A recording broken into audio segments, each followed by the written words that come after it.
귀한 찬양 감사를 드립니다. 기독교 신앙을 여러 가지로 말할 수 있겠습니다마는 그 중에 하나가 부활 신앙이다라고 이야기를 할 수 있습니다.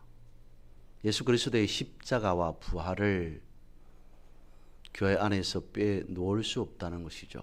그러니까 예수님을 생각하면서 십자가 그리고 부활을 빼어놓고 예수님을 생각할 수 없다는 것입니다. 예수님에게 십자가와 부활은 분리될 수 없습니다. 우리의 신앙 또한 마찬가지입니다. 십자가를 모른 채 부활의 참된 의미를 알 수 없다라는 것입니다. 오늘 예수님께서 부활하신 부활절입니다. 그렇다면 2000년 전 이 땅에 오셔서 예수님께서 부활하셨다라고 하는 그 증거는 무엇이겠습니까? 예수님께서 이 땅에 오셔서 33년의 생을 마감하면서 죽으셨습니다. 근데 그 가운데에 성경 말씀하고 있습니다. 예수님께서 십자가라고 하는 그 형틀에서 죽으신 것만 아닌 다시 살아나셨다라고 말씀하고 있습니다. 그것이 역사적인 증거가 되어지는 것은 수없이 많은 증인들이 있기 때문인 것이죠. 목격자들이 있기 때문이다라는 것입니다. 처음으로는 예수님께서 부활하셨다라고 하는 것을 처음으로는 막달라 마리아가 보게 됩니다. 그리고 이어서 엠마오로 가던 두 제자 앞에서 부활하신 예수님께서 나타나셨습니다. 베드로에게 나타나셨고요. 그리고 먼저는 도마가 빠진 다른 제자들에게 부활하신 예수님께서 나타나셨고 또 한 번은 도마가 있는 제자들 앞에 부활하신 예수님께서 나타나셨습니다. 고기를 잡으러 갔던 제자들에게 예수님께서 나타나셨습니다. 500여 형제와 야고보 앞에 나타나셨다라고 되어 있습니다. 그리고 부활하신 지 40여일 후에 성천하시면서 다시 제자들 앞에 예수님께서 보이셨습니다. 수없이 많은 예수님의 부활하심을 목격한 사람들이 있기 때문에 그것을 두고 예수님께서 부활하셨다라고 하는 증거로 삼을 수 있다는 것입니다. 그 다음에 두 번째 생각해 볼 수 있는 것은 다름 아닌 예수님께서 묻히셨던 무덤이지 않을까 싶습니다. 예수님께서도 죽으셨습니다. 그런데 다른 무덤과 차이 나는 것은 다른 죽음과 차이 나는 것은 예수님의 무덤은 빈 무덤이라는 것이죠. 부활하셨기 때문에 무덤이 비어 있다는 것입니다. 그런데 여기에서 성경은 우리에게 매우 중요한 의미 하나를 제시합니다. 그것은 예수님께서 부활하셨다는 것이 예수님의 부활만으로 끝나는 것이 아니라고 이야기를 하고 있습니다. 오늘 우리에게까지 이어진다라고 말씀을 하십니다. 예를 들어서 말씀을 드려봅니다. 한 애벌레가 있습니다. 그런데 그 애벌레가 다시 나비가 되었습니다. 그렇다면 애벌레와 나비는 전혀 다른 모습입니다. 다른 개체로 살아가게 됩니다. 그렇다고 애벌레였을 때와 나비가 되었을 때를 다르게 분리할 수 있습니까? 그럴 수 없습니다. 씨앗 하나가 땅에 떨어졌습니다. 그리고는 싹을 틔워서 풀이 되고 혹은 나무가 되어집니다. 씨앗이라고 하는 동그랗지만 길쭉하게 생겼던 그 때와 풀이 되고 나무가 되어서 다시 그것이 꽃을 피우고 열매를 맺는 모습으로는 분명히 다릅니다. 하지만 씨앗과 식물이 다르다라고 말할 수 없습니다. 성경에서도 말씀하고 있습니다. 하늘의 씨앗이 땅에 떨어져 하늘 그대로 있으면 모르겠지만 그 하늘의 씨앗이 땅에 떨어져 썩으면 수없이 많은 열매를 맺게 되어진다라고 말씀을 하고 있습니다. 그것을 예수님께서 죽으셨다가 부활하신 빈 무덤과 연결해 보면 변화되었다는 것이죠. 하지만 변화된 것이 전혀 다른 것이 아니다라고 하는 것을 말씀해 주고 있습니다. 우리에 대해서도 그렇다는 것이죠. 우리의 몸과 혼과 육이 분리되어 있지 않습니다. 성경에서 말씀하고 있습니다. 예수님께서 부활하신 것처럼 예수님께서 변화되신 것처럼 우리도 변화되어진다라고 말씀하고 있습니다. 무엇을 통해서? 하나님과의 관계성을 통해서 우리는 끊임없이 예수 그리스도 안에서 변화와 성장을 거듭하게 되어진다. 우리가 변화했다는 것은 주님과 함께 우리도 부활했기 때문이라는 것입니다. 고린도전서 1장 42절에서 44절 말씀을 조금 이해하기 쉬운 가톨릭 성경으로 읽어드립니다. 죽은 이들의 부활도 이와 같습니다. 썩어 없어질 것으로 묻히지만 썩지 않는 것으로 되살아납니다. 비천한 것으로 묻히지만 영광스러운 것으로 되살아납니다. 약한 것으로 묻히지만 강한 것으로 되살아납니다. 물질적인 몸으로 묻히지만 영적인 몸으로 되살아납니다. 물질적인 몸이 있으면 영적인 몸도 있습니다. 대부분의 사람들이 살아갈 때 몸을 입고 있는 나를 나 자아라고 생각하고 나의 본체라고 생각하고 살아가는 사람들이 대부분일 겁니다. 그런데 성경은 그렇게만 말하고 있지 않습니다. 영적인 몸도 있다라고 말씀하고 있습니다. 그러니까 우리가 살아가는 물질적인 세계, 이 현상계가 아닌 영적인 세계, 영계가 있다라고 말씀을 하면서 성경에서 말씀하는 것이 썩지 않는 것으로 되살아납니다. 강한 것으로 되살아납니다. 영광스러운 것으로 되살아난다라고 변화되어진다라고 거듭거듭 말씀하고 있습니다. 그것을 두고 신령한 몸 내지는 영적인 몸이라고 말할 수 있습니다. 이렇게 사람은 믿음 안에서 변화되어진다는 것이죠.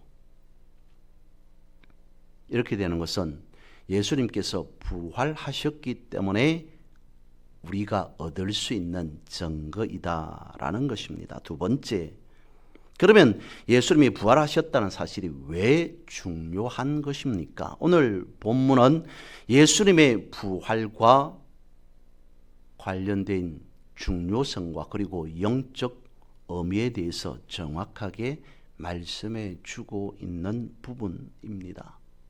인간의 죄 문제와 그 결과로 발생하게 되어진 죽음의 문제, 이것을 두고 성경은 단호하게 말씀하고 있습니다. 인간 스스로의 노력으로 해결할 수 없다라고 말입니다. 마치 살에 박힌 가시처럼 뽑으려고 하면 할수록 살을 가시는 더 파고 들어가게 되어집니다. 죄가 그렇다는 것이죠. 낚시를 해본 적이 있습니까? 낚시에 걸린 물고기 입에서 낚시 바늘을 빼본 적이 있습니까?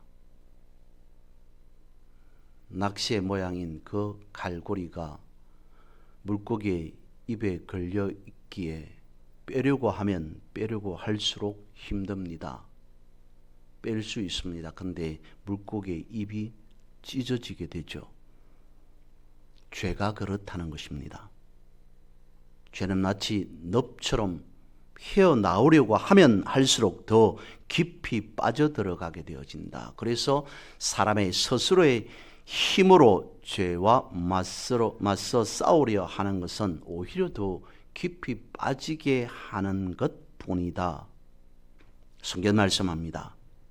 예수님의 십자가와 부활의 은혜가 우리를 죄에서 해방하게 되었습니다. 예수님의 십자가를 통해 죄 사함을 얻고 예수 그리스도의 부활을 통해 우리에게 부활의 생명과 그 은혜가 흘러 들어왔으니 모든 죄의 권세, 사망의 권세를 다스리게 되었다라고 말씀하십니다. 이것이 예수님의 부활하심으로 우리에게 두신 하나님의 뜻이라는 것이죠. 예수님의 부활하신 그 부활의 역사적, 영적 의미가 본문에 있다라고 말씀을 드렸는데 오늘 본문의 말씀 20절에서 22절 말씀을 다시 읽습니다. 그러나 이제 그리스도께서 죽은 자 가운데서 다시 살아나사 잠자는 자들의 첫 열매가 되셨도다.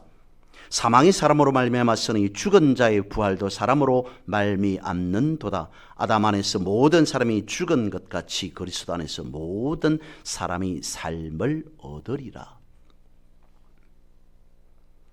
거듭 말씀을 드리지만 우리가 가지고 있는 성경은 읽어도 그 의미를 정확하게 혹은 확연하게 단번에 이해하기가 조금 다소 어렵게 되어 있습니다.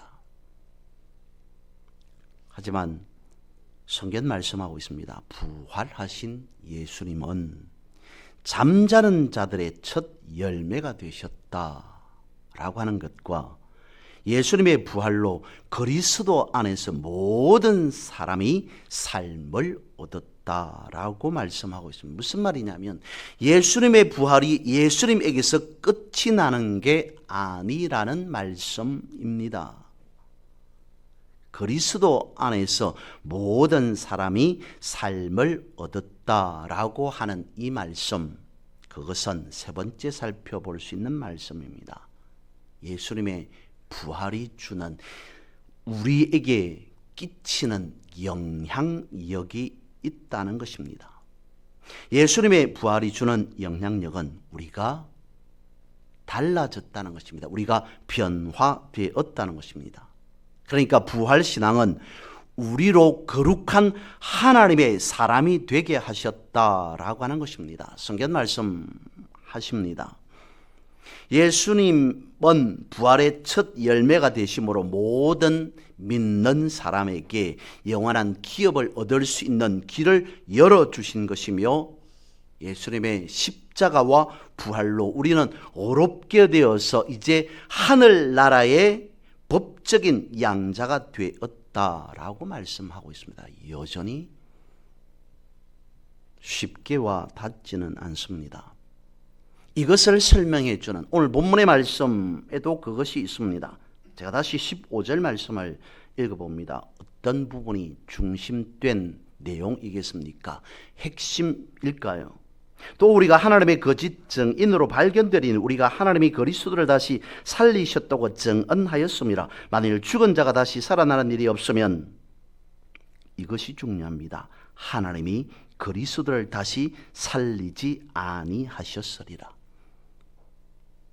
우리는 표현을 그렇게 합니다. 예수님 부활하셨습니다. 그러면 이 표현 속에서 마치 예수님께서 스스로 살아나셨다라고 하는 것처럼 여깁니다. 그런데 성경 말씀하고 있습니다. 예수님은 스스로 절대로 살아나지 않으셨습니다. 이것과 관련된 성경 구절을 찾아봅니다. 사도행전 2장 32절입니다. 이 예수를 하나님이 살리신지라. 사도행전 5장 30절입니다. 너희가 나무에 달아 죽인 예수를 우리 조상의 하나님이 살리시고 사도행전 10장 40절입니다. 하나님이 사흘 만에 다시 살리사 나타내시되 사도행전 13장 30절입니다. 하나님이 죽은 자 가운데서 그를 살리신지라. 사도행전에서만 이렇게 말씀하고 있는 것이 아닙니다. 로마서 6장, 고린도전서 6장, 고린도전서 15장 오늘 본문에 있는 말씀이죠. 갈라디아서 1장, 데살로니가 전서 1장 계속해서 하나님이 예수님을 부활케 하셨다. 하나님께서 예수님을 다시 살리셨다. 하나님께서 예수 그리스도를 살아나게 하셨다라고 말씀하고 있습니다. 그러면 여기서 하나님께서 예수님을 부활시켰다라고 성경에서 말씀하고 있는 의도는 무엇이겠습니까? 하나님과 예수님은 별개입니다 라고 하는 것이겠습니까? 아닙니다. 하나님과 예수님은 하나라고 하는 것을 강조하는 것이죠. 읽어드렸던 사도행전에서 하나님이 예수님을 부활케 하셨다. 하나님이 예수님을 다시 살리셨다라고 말씀하고 있는 그 부분에 밑에 깔려 있는 의미는 하나님, 즉 성부와 성자가 다르지 않고 하나이다 라고 하는 것을 기본적으로 깔고 말씀하고 있습니다. 그래서 요한복음에 보면 예수님께서 스스로 말씀합니다. 아버지와 나는 다르지 않다. 아버지와 내가 하나이다 라고 계속적으로 강조하였던 것입니다. 그리고 예수님의 부활이 주는 어쩌면 가장 우리의 관점에서, 우리의 입장에서 가장 중요한 것은 나와 어떤 연관이 있느냐라고 하는 것이죠. 다시 말씀을 드립니다. 예수님의 부활은 예수님의 부활로 끝나는 것이 아니라는 것입니다. 예수님의 부활하심이 우리에게 끼치는 영향력, 그것이 무엇인가? 성경은 계속 말씀하고 있습니다. 골로새서 2장 12절로 13절 말씀입니다. 너희가 세례로 그리스도와 함께 장사되고 또 죽은 자들 가운데서 그를 일으키신 하나님의 역사를 믿음으로 말미암아 그 안에서 함께 일으키심을 받았느니라. 또 범죄와 육체 무할례로 죽었던 너희를 하나님이 그와 함께 살리시고 우리의 모든 죄를 사하시고 라고 말씀하고 있습니다. 그 안에서 함께 일으키심을 우리가 받았다. 너희를 하나님이 그와 함께 살리셨다라고 말씀합니다. 충분히 이해는 갑니다. 그런데 그 의미의 정확한 뜻을 이해하기는 약간 부족하지 않을까 싶어서 공동 번역을 찾아보았습니다. 여러분은 그리스도의 할례 곧 세례를 받음으로써 그리스도와 함께 묻혔고 또 그리스도와 함께 다시 살아났습니다. 그리스도를 죽은 자들 가운데서 다시 살리신 하나님의 능력을 얻었기 때문입니다. 여러분이 전에는 잘못을 저질렀고 할례를 받지 않은 이방인으로서 영적으로 죽은 사람들이었으나 이제 하느님께서 여러분을 그리스도와 함께 다시 살려주시고 우리의 잘못을 모두 용서해 주셨습니다. 성경은 우리에게 말씀해 주고 있습니다. 예수 그리스도께서 부활하신 것이 예수님만 부활한 것이 아니라 우리 또한 부활하게 되었다. 그리스도와 함께 다시 살아났습니다. 하나님께서 우리를 그리스도와 함께 다시 살려주셨습니다 라고 말합니다. 성경은 예수님의 부활만이 아닌 우리의 즉 예수 믿는 자의 부활까지 언급하고 있더라는 것입니다. 이것이 예수님의 부활이 주는 영향력이라는 것이죠. 조금 더 살펴봅니다. 지금 우리가 볼 수 있는 성경은 여러 종류들이 있죠. 그 가운데 메시지 성경이라고 하는 것이 있습니다. 여러 성경들을, 그러니까 지금 우리가 볼 수 있는 우리나라에 번역되어져 있는 성경뿐만 아니라 전 세계적으로 번역되어져 있는 여러 성경들을 다 종합해서 이야기식으로 풀어놓은 성경 중에 메시지 성경이라고 하는 것입니다. 그 메시지 성경에서 고린도전서 12장 12절에서는 그렇게 말하고 있습니다. 우리가 새로운 삶으로 부활하였다라고 기록되어져 있습니다. 그리고 역시 로마서 6장 3절과 4절에서 우리가 가지고 있는 개역 개정 성경에는 하나님이 예수님을 살리신 것처럼 우리도 새 생명 가운데 행하게 하셨다라고 이렇게 직접적으로 언급하고 있지 않습니다. 하나님이 예수님을 살리신 것처럼 우리도 새 생명 가운데 행하게 하셨다라고 되어 있는데 같은 메시지 성경 로마서 6장 3절에서 4절은 이렇게 말씀하고 있습니다. 우리가 받은 세례의 의미는 이것입니다. 세례는 예수의 삶 속으로 들어가는 것입니다. 물에 들어갔을 때 우리는 예수처럼 죽어 매장된 것입니다. 물 위로 일으켜졌을 때 우리는 예수처럼 부활한 것입니다. 라고 기록하고 있습니다. 예수 믿고 세례받은 모든 성도는 부활한 자. 스스로 부활이 아닌, 정확하게 말씀을 드려요, 부활된 자라고 말씀하고 있습니다. 하나님은 예수 그리스도와 함께 우리까지 부활하게 하셨다는 것입니다. 예수님의 부활이 주는 힘, 그 영향력이 나에게까지 미치고 있다라고 하는 것입니다. 그러면 우리는 다시 태어나지 않았는데, 부활하지 않았는데 어떤 부활이 우리 안에 있다는 것입니까? 그래서 성경은 그것을 다시 풀어서 설명해 줍니다. 무엇이라고요? 그리스도 안에서 한 몸이 된 상태입니다라는 것이죠. 예수님의 부활과 우리가 새 사람 되어진 것, 우리가 거듭난 것, 그것이 다른 것이 아니라 예수님과 함께 우리도 부활했으니 이제 그러므로 우리는 그리스도와 한 몸이 된 상태입니다. 다시 또 다르게 설명해 주고 있습니다. 그리스도 안에서 우리가 새 사람 되었습니다. 우리가 부활했다는 것은 새 사람으로서 부활된 자로 성경은 가르쳐 주고 있습니다. 골로새서 3장 10절입니다. 새 사람을 입었으니 이는 자기를 창조하신 이의 형상을 따라 지식에까지 새롭게 하심을 입은 자니라. 새 사람이란 하나님께서 창조하신 그 창조의 형상으로 다시 태어난 자, 새롭게 하심을 입은 자, 새 사람은 부활된 자다라고 하는 것이죠. 새 사람은 창조주 하나님의 형상으로 예수 그리스도 안에서 새롭게 된 자라는 것입니다. 새 사람은 예수 그리스도와 함께 부활한 자라는 것입니다. 새 사람인데, 그러면 새 사람 됨이 중요한 것은 무엇이겠습니까? 성경에서 말씀해 주고 있습니다. 그리스도의 밖이 아닌 그리스도 안에서 새 사람 되었다는 것입니다. 그리스도 밖에서 보면 우리는 사람입니다. 그런데 그리스도 안에서 우리를 보면 우리는 새 존재라는 것이죠. 그러면 새 사람 되었고 새 피조물 되었고 거듭난 자 되었고 새 존재 된 자는 그리스도 안에 있으므로 그리스도와 함께 통치하는 자라는 것까지 성경은 말씀해 주고 있습니다. 성경을 보면서 저는 생각했습니다. 사도 바울이 마지막까지 복음을 전하면서 고심했던 것이 무엇이었을까?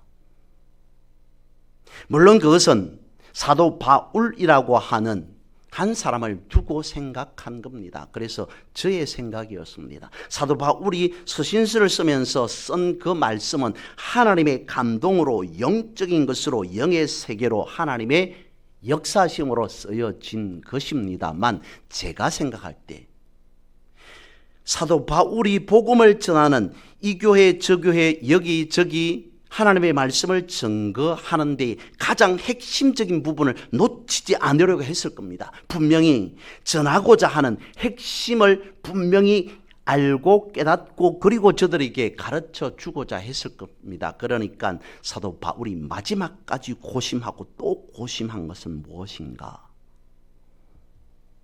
계속 말씀을 드렸던 부분입니다. 그리스도 안에서. 바울은 유대인이었습니다. 율법에 해박한 지식을 가지고 있었던 사람. 다시 말씀을 드리면 구약을 읽고 또 읽어서 마치 유대인들이 그렇게 되어 있다라고 말하는 것처럼 성경이 머릿속에 다 들어가 있는 사람. 그런 사도 바울이 예수님을 직접 보지는 않았지만 예수님을 만났습니다. 영광 가운데 있어, 영적인 열린 세계 가운데 있어 예수 그리스도의 그 엄청난 빛과 그리고 음성을 들었습니다. 내가 이런 자로서 교회에다가 다른 사람에게다 복음을 전해야 되겠다. 구약도 알고 예수 그리스도를 알고 있던 사도 바울이 마지막까지 고심한 것, 그것을 사도행전 그리고 성경에서 말씀해 주고 있습니다. 그렇구나. 하나님이 예수 그리스도를 부활케 하셨는데 예수 그리스도의 부활과 그리고 나와 우리와의 관계성, 그것은 예수님과 함께 나도 예수 믿는 사람도 부활하게 된 것이구나. 그래서 바울 서신서의 키는 성도는 부활체라는 것입니다. 예수 그리스도 안에 있는 사람, 새 사람 된 존재, 예수 그리스도와 함께 변화된 존재는 육체도 아니고 혼체도 아니고 부활체라는 것입니다. 그 부활체는 그리스도 안에서 새 사람 된 자를 의미하는 것이죠. 사도 바울이 발견한 복음의 절정은 우리가 부활한 자로 그리스도 안에서 살아간다는 것입니다. 이것이 부활신앙이라는 것이죠. 성이 말씀하고자 하는 우리의 관점에서 보는 가장 중요한 것이 이것이라는 것입니다. 우리가 부활된 새 생명을 가진 자라는 것이죠.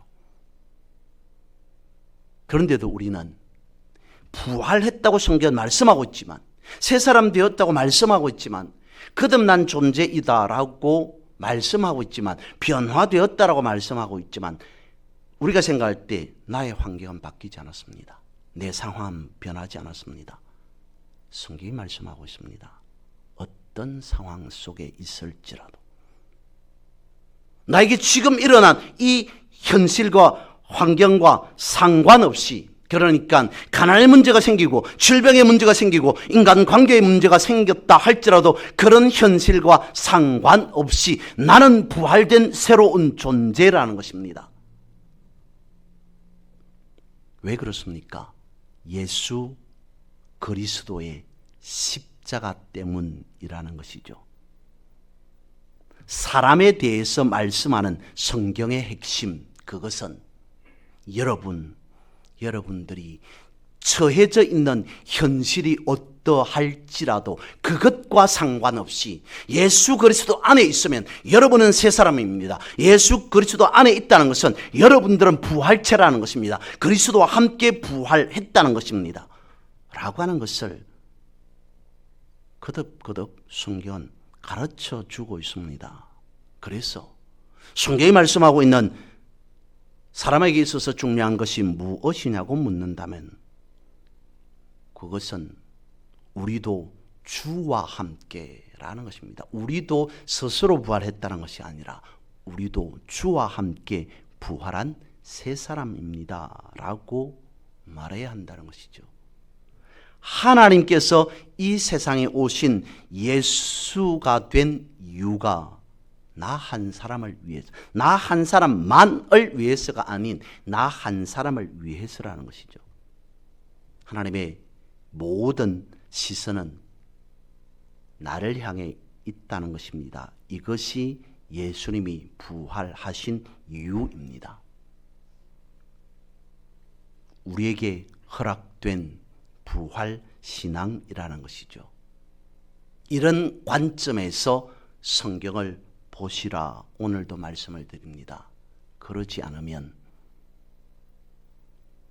종교화되어집니다. 여러분, 교회로 오셔야 됩니다. 교회에서 열심히 최선을 다해서 봉사해야 됩니다. 헌신해야 됩니다. 맞습니다. 교회 공동체 안에서 이름도 없이 빛도 없이 헌신하는 사람, 봉사하는 사람이 없으면 교회 운영되어지지 않습니다. 맞습니다. 잘못된 것 아닙니다. 그러면서 헌신하고 봉사하라고만 합니까? 아닙니다. 그러므로 이렇게 헌신하고 봉사하는 자로 인해서 우리가 선교할 수 있습니다. 전도할 수 있습니다. 복음을 전할 수 있습니다. 그런데 그것이 아닌, 주가 아닌 교회로만 오셔야 됩니다 라고만 한다면 종교화되어지고 만다는 것이죠. 그리고 신앙은 관념화되어집니다. 여러분, 성경 보셔야 됩니다. 저도 그렇게 말씀드리고 있지 않습니까? 그러면서 성경 공부를 합니다. 이 공부 저 공부합니다. 근데 그 성경 공부가 예수 그리스도 안에서 내 삶의 환경과 다르게 우리는 새 존재입니다 라고 하는 관점이 아닌 세상의 기준으로 성경 공부를 한다면 그것은 관념화되어질 뿐이겠죠. 그래서 또한 세속화되어집니다. 교회보다는 세상적으로 시스템이 행정적인 시스템부터 여러 가지가 정보까지 다 앞서 있습니다.